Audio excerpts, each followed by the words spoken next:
This program contains material not suitable for children. Parental discretion is advised. All new today. Very disturbing facts have come to light here. An unfaithful husband returns to the stage. What have you told her you did? For the Dr. Phil show you never thought you'd see. I attacked a young lady on Interstate I-35 and killed her. I beat her to death. A blood-curdling confession. You dragged her into the woods. I took her body and threw it in the river. From a husband. Is that true? That is true. You did kill her. To his wife. You looked Michelle in the eye and said, I did it. I killed her. How did you feel when you were beating her to death? But don't even start that with me. What happened, happened. Is it a lie too? I feel like I'm going crazy. The chilling conclusion. Have we just seen the flash temper? To a husband's shocking confessions. You haven't seen nothing yet. Coming up. Let's do it. I want you to get excited about your life. Here we go, in 10. Stand by, camera 6. If it's happening now, we're going to deal with it now. Stand by, Dr. Phil. This is going to be a changing day in your life. Stand by A, and roll A, check in. Go, Dr. Phil.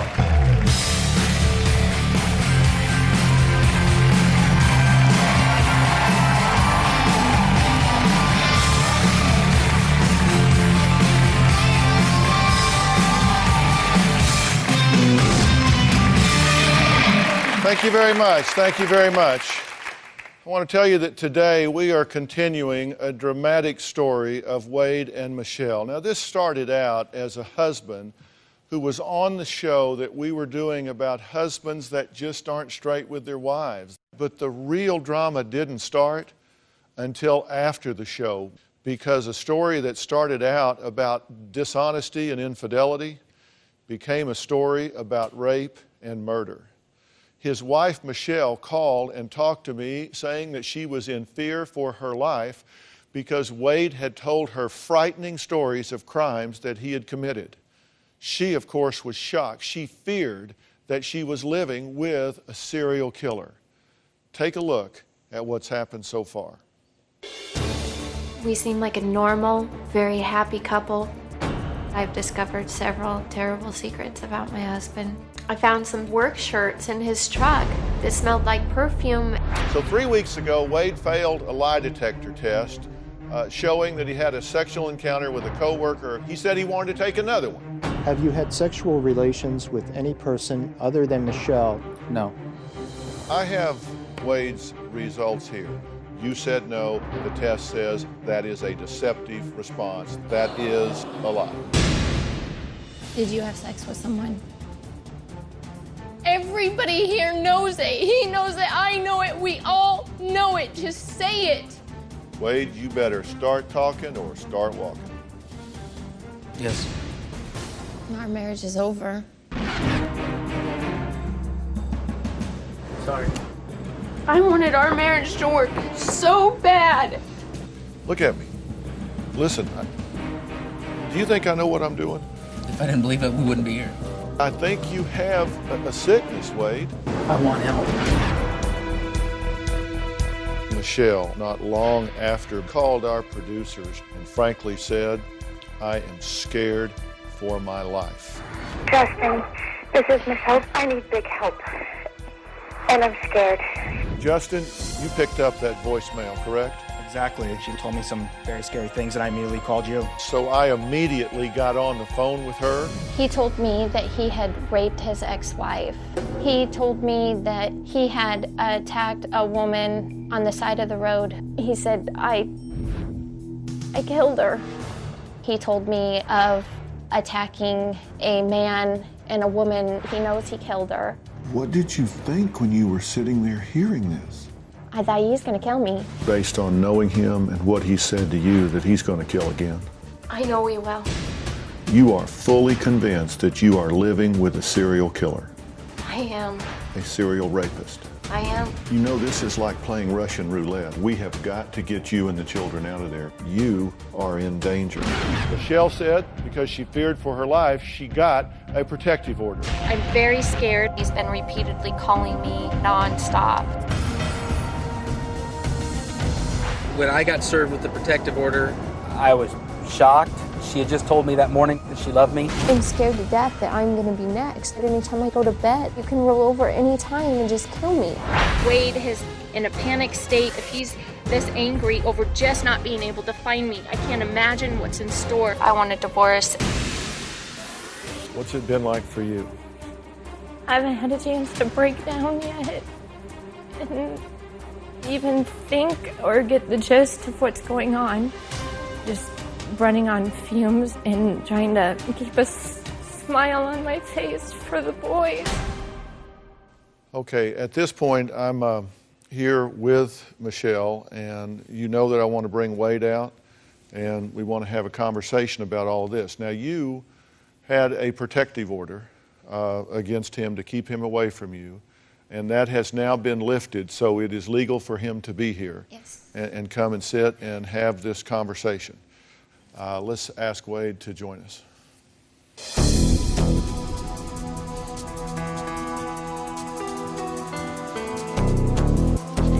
Good. Wade, very disturbing facts have come to light here from Michelle, and I'm curious as to whether they are facts or whether they're not facts. We have been in touch with Michelle. You called, correct? Yes. And she told us that after leaving here, going to Dallas, going through the evaluation, here's Dr. Lawless right here that you saw in Dallas. Here's Jack Tremarco next to him that did the polygraph on you on the show. That you have made some startling revelations and confessions to her about things that you are guilty of doing. Is that right or wrong? That's correct. What have you told her you did? I told her that approximately 2 years ago, I attacked a young lady on Interstate I-35. Later, she and I went to the scene, and a different memory came into my mind where I didn't just attack her and she drove away, that I attacked her and killed her.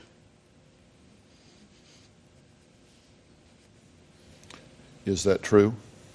That is true. You did kill her.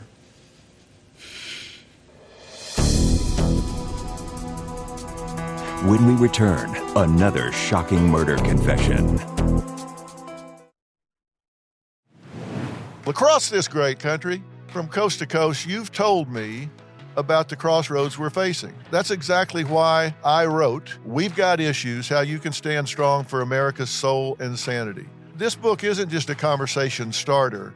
It's a roadmap for standing strong in the face of adversity, for embracing our core values when they're needed most. We're talking about real strategies for real people dealing with real issues, from navigating the complexities of today's polarized world to fortifying our families. And I set forth in the book 10 principles that I think are critical for a healthy society. This is not about politics. I'm not a politician, don't want to be a politician, don't know enough about politics to talk about it. But I talk about every angle of life as we know it, from family and relationships to the burning issues that are shaping our world today. We've got issues, how you can stand strong for America's soul and sanity.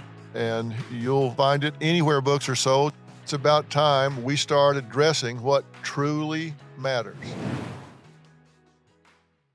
On Oops the Podcast, join me, comedian Giulio Gallerati, as I examine everyday life, the mistakes, the bad decisions, the goals, the jokes, the social engagements, and all things in between. I'm joined every week by producer and personal confidant Ryan Lynch, various other comedians for witty, candid, and intoxicating conversation. Our listeners love Oops for its sophisticated banter, aka your mom could listen, and many feel like they're in the room with us chopping it up with old pals. You can find every episode of the show on Apple Podcasts, Spotify, or YouTube.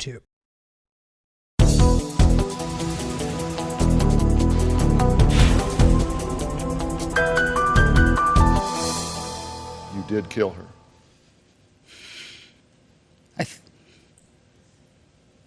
It depends on... I have different memories of it. I have a memory where she drove away. I have a memory of it where she didn't drive away. I don't know what's right or what's true. Do you want to know? I do want to know. I believe that you want to be honest here. If you have this recollection, you either have it or you don't, Wade. This was 2 years ago, less than 24 months ago. You gave us a timeline on this. It was in the fall of 2005. You said that you attacked this woman along I-35 while changing a tire, and that you then dragged her into the woods. When you went there, you became physically ill, and you looked Michelle in the eye and said, "I did it. I killed her." What was in your mind at that point? I saw visions of me beating her to death. Tell me what you saw. Tell me the movie in your mind. How did it happen? You dragged her from the side of the road? No, I carried her. How did you carry her? Over my shoulder, fireman's carry. Your left shoulder or your right shoulder? Right shoulder. How far into the woods did you carry her? It's 40 yards to the trees and probably another 10, 15 yards in. What happened when you got her back there? When I got her back there, I was going to rape her. I don't know if it was the cold or what. I couldn't do it. I became infuriated and angry, and I beat her to death. With your hands, your fist, with a My weapon? fist. Did she resist? No. Did she struggle? No. She just laid there? She was unconscious when I took her to the woods. How did she get unconscious? What happened on the side of the road?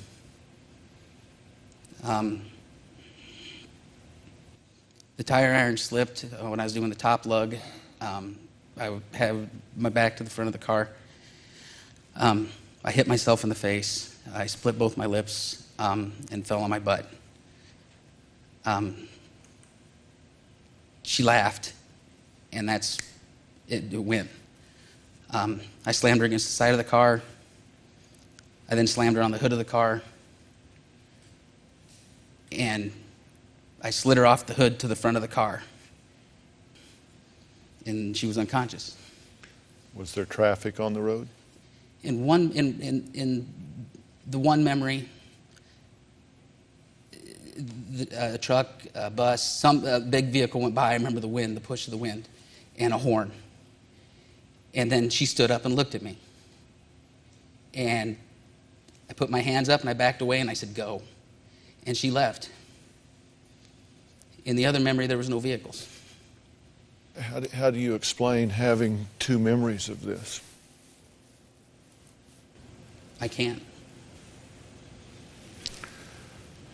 What you saw in your mind and head when you returned to the scene of the crime was beating her to death in the woods. Mm-hmm. What did you do with the body? I left it there. Did you hide it? Did you bury it? Did you put it under leaves, branches, trees, anything? I don't have recollection of doing that. I don't. The whole memory there's pieces missing. There's things I don't remember of it. There's things that don't make sense. There's answers that I don't have.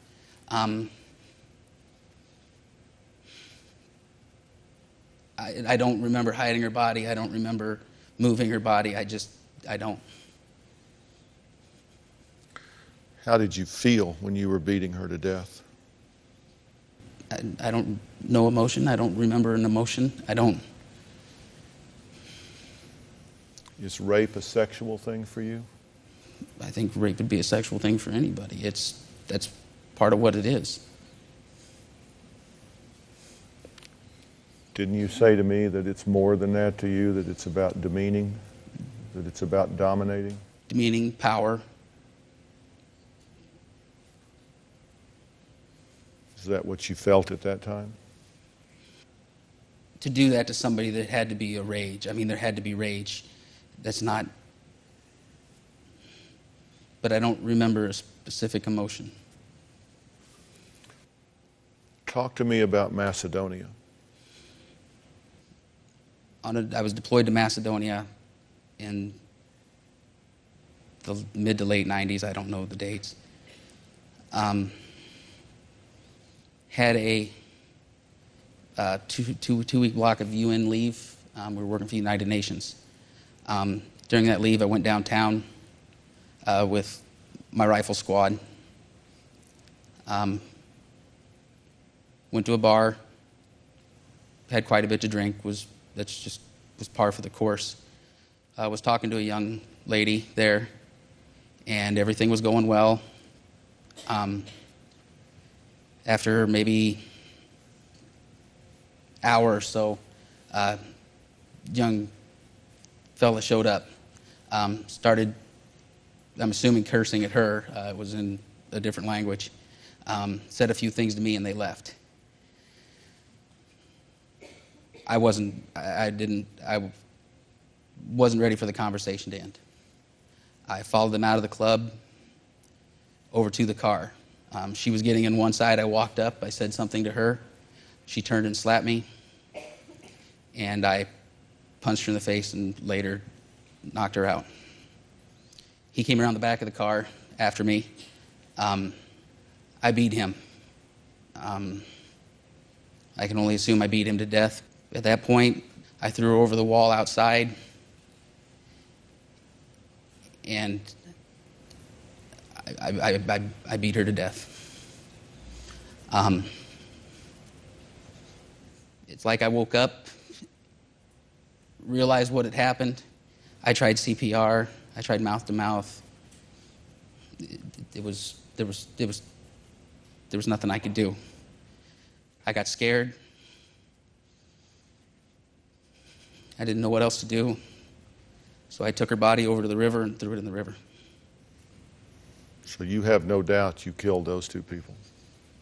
I don't have the other ending to that story, no.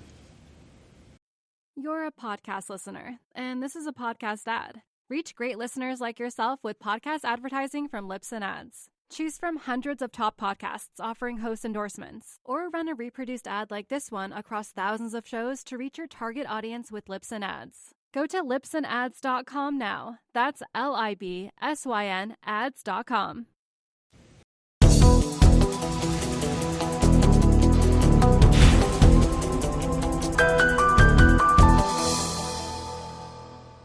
Are you a risk to your wife?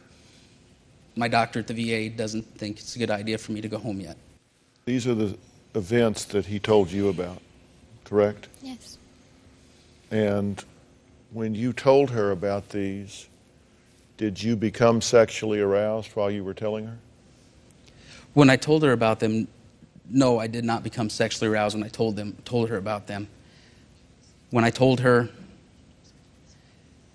that originally I wanted to write a letter saying where the body was, saying, not admitting turning myself in any way, but at least saying where the body was so that they could find this person, so her family could know, so that it would be done. And Michelle turned around and said that she would help me move the body. And that, it shocked me at first. It wasn't the answer I thought. I honestly believed the first night I told her she was going to call and I was going to go to jail. That was honestly what I figured would happen. When she said that, it made me feel good. It made me know that she loved me. It made me feel strong. And it made me feel a better connection to her. That's why I got turned on. That's why I wanted to be intimate with her. That was truly felt like unconditional love. How do you feel about this as you sit here and hear it?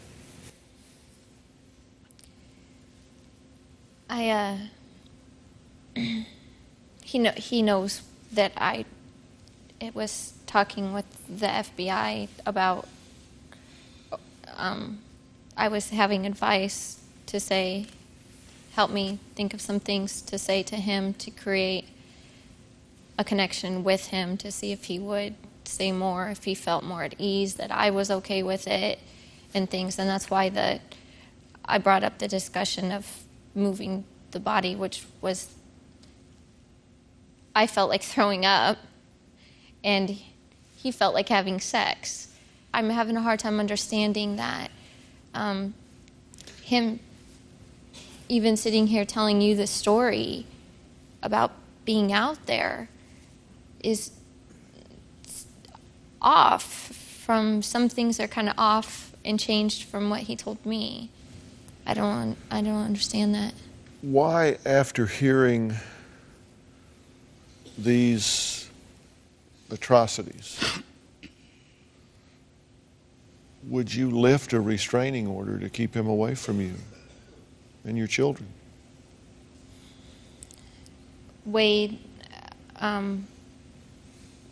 he got committed.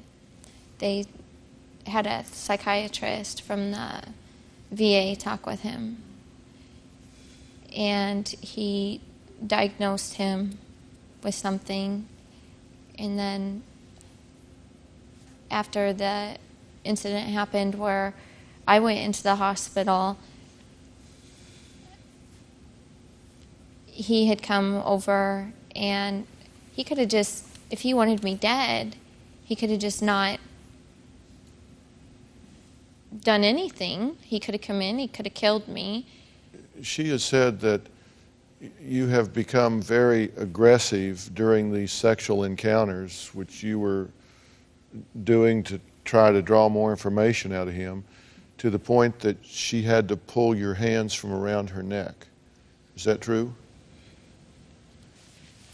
When you were doing this to me with Tremarco's advice, when he thought I was this strange serial killer that was going to kill you and the family, and he wasn't smart enough to take you out of the house, when you were doing this by his advice to get more information out of me, you were the one that wanted to play those games. You were the one that instigated the situations we were in. I didn't instigate those. I didn't like it. I got physically ill after the one time, if you remember. I didn't like it. It wasn't my idea. It was his idea right there. It wasn't my idea. I'm not the one that instigated it. You need to calm down. Coming up, Wade shows his shocking rage.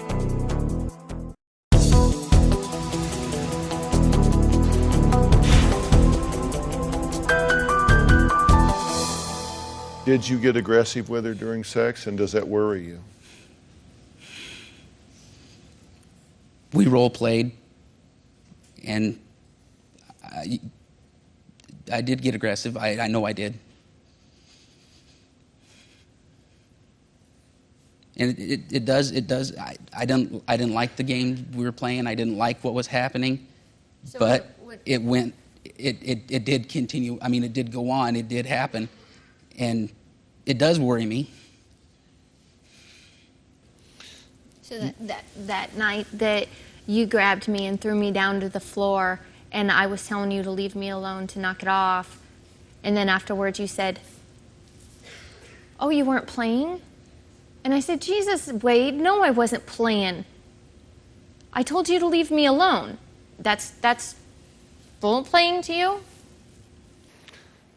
Did you create a game? Were you role playing? Were you saying, let's pretend, let's fantasize, let's live out a fantasy? The first time, no. The second time, he wanted to role play a rape. Yes or no? Yes or no? Was it not your choice? You wanted to. Okay. You brought it up. Okay. Bottom line is, you don't want to hurt your family. No, I don't. You don't want to hurt anyone. Michelle or your children, foremost beyond anyone else, right? I mean, that's the last thing you want to do, is hurt somebody. And if you're a risk to them in any way, then you want to know that, right? Yes. The VA people have told you that they think you're suffering from post-traumatic stress syndrome. Talked to my doctor this morning and explained to him in detail. And he says he believes, from what he understands, that it's something that traumatic that happened to me in the Gulf that I have blocked out for whatever reason or another, and that my mind is trying to work it back up and put me into situations. He says, as far as with the girl on I-35, he believes, okay, you stopped, you changed your tire. He said she angered you in some way, she irritated you in some way. He said, in your mind, turn the page and went through this fantasy. He said, your feelings of rage, helplessness, and things like that. That's what he explained to me this morning.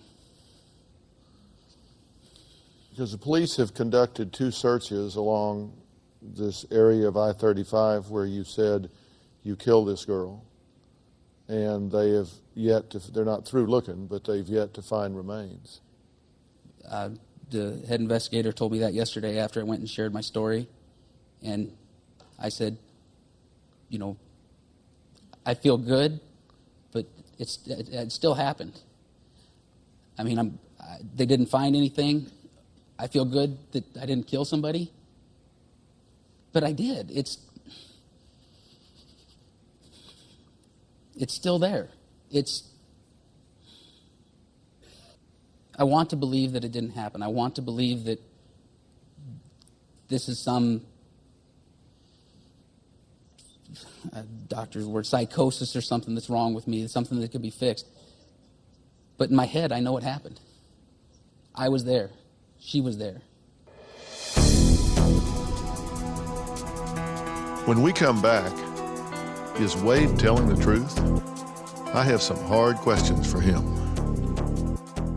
If you would like to purchase a tape or transcript of your favorite Dr. Phil show, please log on to drphil.com or call 866-4-DR-PHIL. That's 866-437-7445.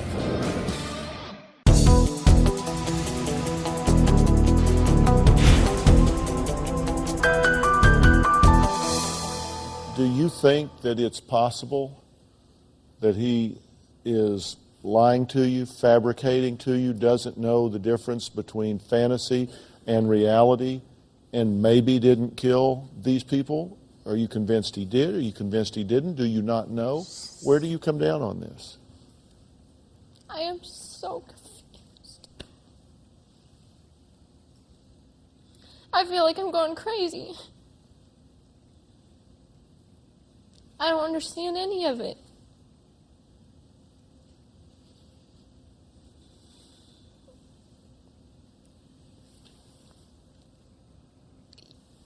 I mean, how can you fail a polygraph test? How come you failed?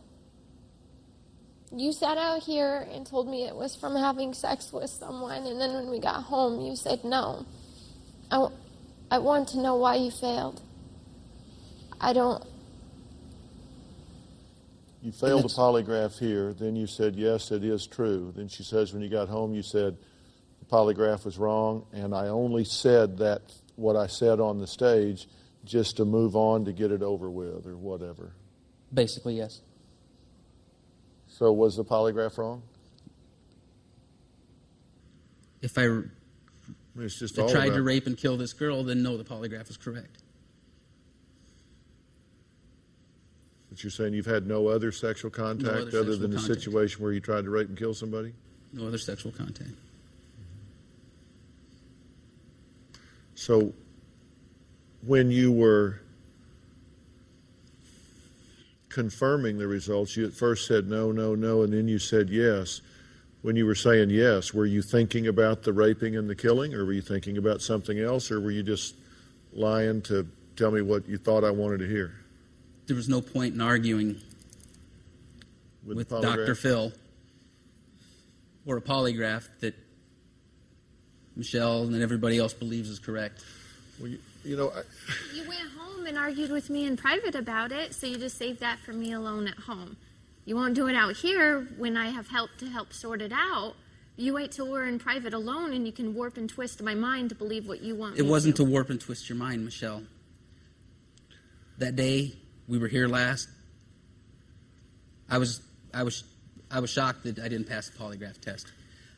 Well, wait. Let me say a couple of things here, okay? First off, I so hope and pray that you haven't killed anybody.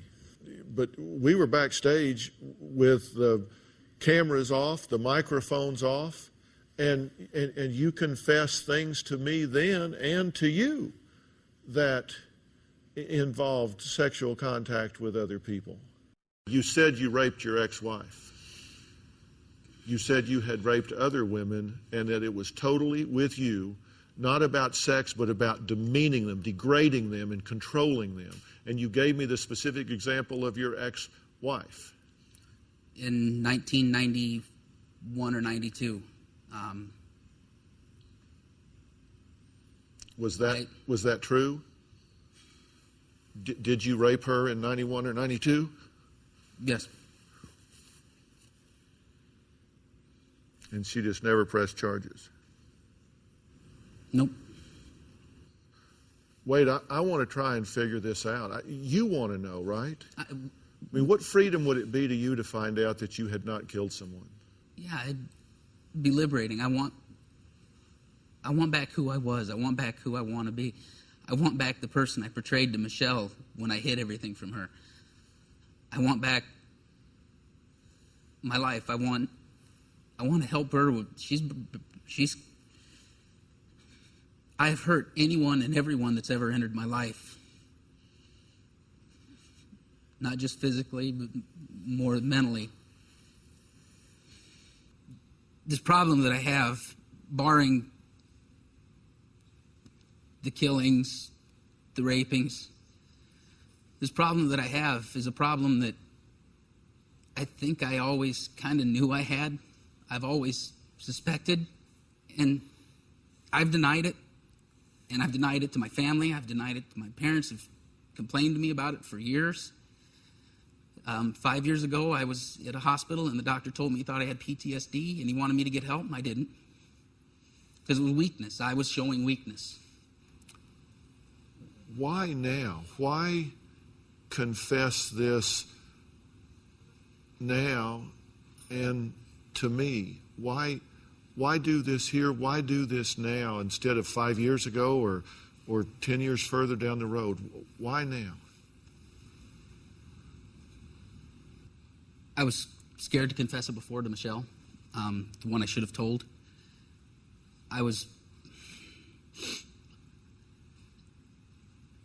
In confessing it, I knew that it meant a jail cell. I thought I could control it. I thought that I could take care of this, that it would get better with time, that I could work it out. And I told Michelle because I wanted to give her the truth. We talked backstage, and we talked about this being a new life, no omissions, lies by omission. And I wanted her to know. You talked to Dr. Lawless here in Dallas. You and I have both worked with people that have come from Vietnam, have come from Desert Storm. I mean, all the different conflicts around the world. We've worked with people that have come back from that with post-traumatic stress syndrome or disorder, however it's labeled. Have you ever seen a manifestation where someone fabricates a crime as a result of PTSD?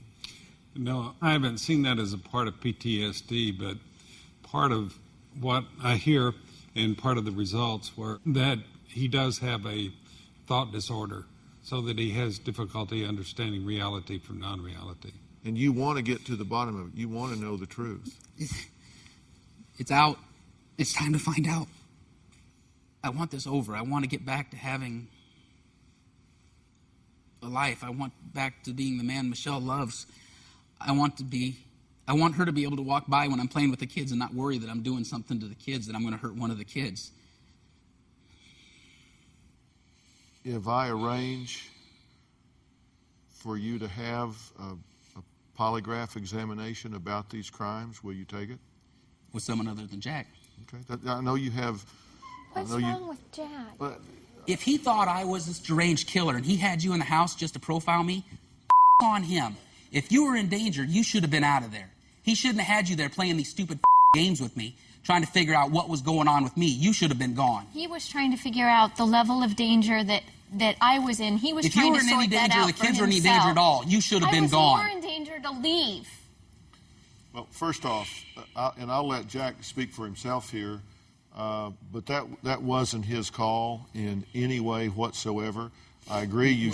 Was he giving her information and wanting her to play this game along and find out about me? I can assure you that if you have energy about him, that's not the person that you should sit down with, but I will make those arrangements for you back home, where you can do it where you're comfortable and there and say, Jack, did you want to say something? Yeah, Dr. Phil, I'd like to say to Wade that there was a way for this never to have occurred. And that would be if you didn't kill someone, don't go telling your wife that you did. Don't on you. Don't even start that with me. What happened, happened. You having her stay there Michelle was what was wrong. called me for help. And did you tell her to play along with the game and to play me out and see what was happening? That she was while worried. You're 4,000 miles away. She said that she was worried. Did you do that? Did you do that? She said that she was worried, Dr. Phil, that he might hurt her if she kept asking questions. And so we discussed how she might ask questions, and his suspicions wouldn't be turned toward her. So in essence, she stayed there, and you kept having her ask questions. She had to stay there. She had nowhere to go that moment. Wade, you're the problem. You're not. I'm not denying I'm the problem, dumbass. What I'm saying is you should have got her out of the house if you were concerned at all about her or the kids. That's what I'm saying. I am the problem. What I did is the problem. Your negligence with doing what you do and calling yourself what you are, that's the problem I have with you. You know what, Wade? You have a problem that you need to work on. Even your wife and your children are afraid of you, and I didn't start that. I tried to keep her safe, and she knows that as she sits there. I never said anything to her that wasn't from my heart. I treated her like she was my youngest daughter. You left your youngest daughter in a house with me that you thought was a serial killer. You left your youngest daughter in a house with me that you thought that? I didn't know. Did you think that? I didn't know if you were a serial killer or that you were deflecting the truth from your polygraph. That is, there are other lovers. Did he tell you that? Made up a horrific event. That I was a serial killer? Time out. Did I fit the prescription perfectly? Time out. Time out. This dialogue is over. I want no more conversation between you two. I just want to ask you, have we just seen the flash temper that can happen with you when you get agitated? You haven't seen nothing yet.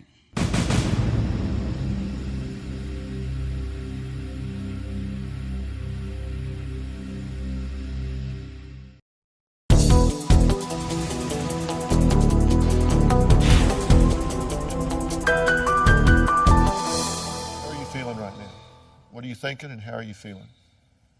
I would like to say something in defense of Mr. Tremarco. Okay, go ahead. When I called Jack and talked to Jack, he was immediately concerned. He immediately wanted to help me and checked on me consistently throughout the day, every day. And he was trying to help me just as much as the Dr. Phil show was trying to help me figure it all out and get a plan on what to do. At this point, are you still plugged in enough that you're going to ride this out and find out what is this an illness that he has, or is he a murderer and a rapist? Are you prepared to ride this out in safety, but ride this out and see where the bottom is? It's down to, I have to be, no matter what. He's the father of 4 little boys that we have. Is that why you think that until you get calm and get right, that it may not be best for y'all to be together? Yes. Because you don't want to get into a rage and do something that an hour later you're going to really regret, right? I don't believe that I could hurt her, but it's not worth the chance. I love her and I love the kids. And I don't want to take that chance. I want to maintain contact with her. I don't want to lose her altogether. I love her and I want to be married to her, but I need help. If he didn't do it and he's sick, can they help him? If he did it... Are you afraid for your life at this point? I'm not afraid for mine. Should she be? No. I am very, very afraid for other people. He told me that when he loves someone, it's different. When he doesn't know somebody, they lose all human value. And that scares me. That somebody will say something that will trigger something, just a quick comment, and it'll just be like that. And they're not going to have that look that he's going to recognize, I love that person. That person will lose all human value to him, and then what? Dr. Lawless, will you continue to be involved in this situation in assisting Wade and working with the VA and doing anything that we can to help Wade get answers, to help the authorities to get answers, to figure this whole thing out? Yes, I think we're on the track, actually. And I think today was really a major step forward. We'll be right back.